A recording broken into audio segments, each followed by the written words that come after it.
چاہتا ہوں کہ پاکستان کی عوام افغانستان کی ترقی چاہتا ہے، وہاں ہم ایک پرامن اسلامی خوشحال پاکستان چاہتا ہے،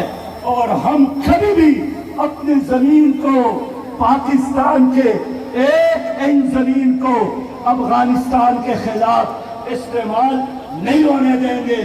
اس وقت جو ایک رومر موجود ہے کہ پاکستان کی حکومت نے امریکہ کو اڑے دیا ہے، میں جانتا ہوں کہ وزیر خارجہ نے 2 بار ان کی تردید کی ہے، لیکن میں بتانا چاہتا ہوں کہ پرویز مشرف سے لے کر آج تک جتنے معاہدے پاکستان کی حکومتوں نے امریکہ کے ساتھ کیا ہے، ان معاہدوں کو پارلیمنٹ میں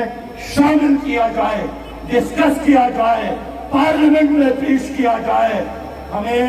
شک نہیں، یقین ہے کہ ماضی میں بھی بستی ایئرپورٹ انہوں نے ان کو دیا تھا، اور آج بھی ہمارے قبائلی علاقوں میں کچھ جگہوں پہ کام جاری ہے۔ لوگ کہتے ہیں انہی معاہدوں کی تسلسل میں یہ کام ہو رہا ہے۔ میں کل الفاظ میں کہنا چاہتا ہوں، میں جناب عمران خان سے بھی کہنا چاہتا ہوں، اور جناب عمران خان کو لانے والے ان کے سرپرستوں سے کہنا چاہتا ہوں کہ اگر آپ لوگوں نے پرویز مشرف کے معاہدوں کی تجدید کی، ان کو دوبارہ تازہ کیا، یا نئے معاہدے کیے اور پاکستان کی سرزمین پر امریکہ کو ایئرپورٹ دیا،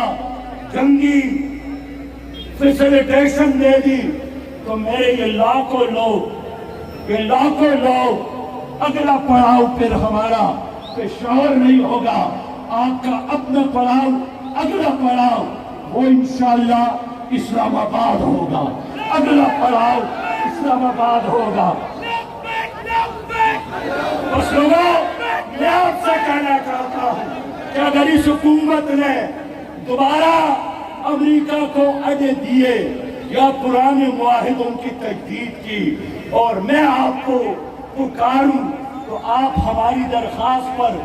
ایک عظیم پڑاؤ ڈالنے کے لیے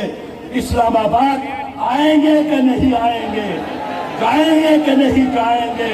ہم کسی بھی صورت میں یہ کام نہیں کرنے دیں گے۔ 75,000 لوگ ہمارے شہید ہو گئے ہیں، اور آپ پھر انہی دشمن کی طرف جا رہے ہیں جنہوں نے پاکستان کو میدان جنگ بنایا ہے۔ میں کہنا چاہتا ہوں پاکستان کی فوج بہادر فوج ہے، بڑی فوج ہے، پروفیشنل لحاظ سے بھی ایک طاقتور فوج ہے، لیکن اس بڑی فوج کو آج گھنگا بڑے دشمن کا سامنا ہے، انڈیا کا سامنا ہے، لیکن ان کی ذمہ داریاں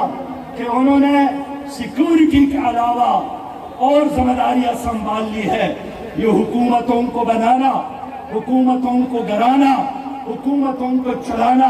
یہ بہت مشکل کام ہے، اور یہ ذمہ داری ان کی نہیں ہے۔ میں ان سے کہنا چاہتا ہوں کہ آپ مرکز میں 51 وزراء کو چلا رہے ہیں، آپ صوبوں میں سینکڑوں نالائق وزراء کو چلا رہے ہیں، ان کو صبح اٹھانا، ان کو دفتر تک